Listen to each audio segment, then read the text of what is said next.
태어난 지 4개월 된 아이가 아직 출생 신고를 못하고 있습니다. 엄마가 출산하는 중에 숨졌고 엄마의 남편은 아이를 데려갈 수 없다 거부하고 있기 때문입니다. 어떤 사연인지 사회 일부 이상현 차장과 사건을 보다 해서 이야기 나눠보겠습니다. 자, 아이가 태어났는데 누구도 데려가길 거부하고 있는 겁니까?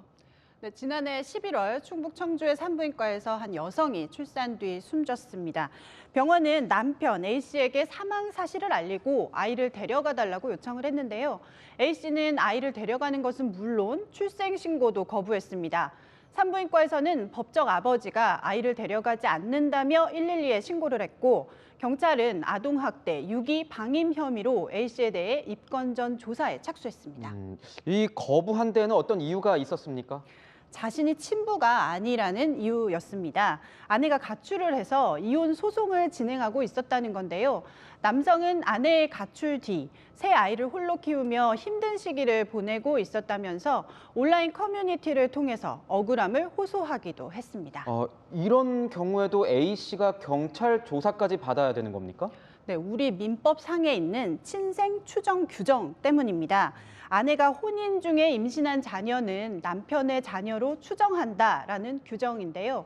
아직 이혼 확정 판결이 나지 않은 상태였다 보니까 법적으로는 아이에 대한 책임이 A씨에게 있었던 겁니다. 결론적으로 형사처벌은 피할 수 있게 된 거죠. 네. 유전자 검사 결과에서 친부가 아닌 사실이 드러났고 가출이나 별거 같은 사실 등이 확인이 돼서 경찰이 사건을 종결했습니다. 그런데 문제는 아이 아니겠습니까? 아이는 지금 누가 보호하고 있는지도 궁금합니다. 네, 아이를 데려가겠다는 친인척이 아무도 없었는데요. 그렇다 보니 임시보호시설에 현재는 머물고 있습니다.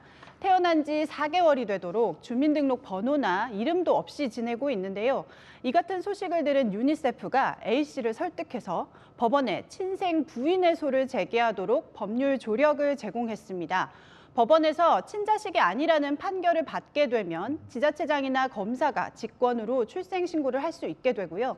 이후 가정 위탁이나 입양 같은 아이를 보호할 수 있는 방법을 검토하게 됩니다. 아이도 안타깝지만 A씨도 억울했을 것 같습니다. 네, 맞습니다. 이 친생 추정 규정이 바로 추정, 말 그대로 추정에 근거하고 있기 때문인데요. 법조계에서는 이 규정이 없다면 혼인 관계에서 태어난 모든 아이의 친부를 따져봐야 하는 상황이 된다며 규정 자체는 꼭 필요하다고 보고 있습니다. 다만 DNA 검사의 정확도가 높아진 만큼 필요할 때는 소송까지 가지 않을 방법을 마련할 필요는 있다는 지적입니다. 시군청에 DNA 검사 자료를 제출해서 호적을 좀 빠르게 정리할 수 있는 제도들이 완비가 되면 소송이라는 불편한 절차를 안 거쳐도 훨씬 더 간편하게 호적 정리를 할 수 있겠죠.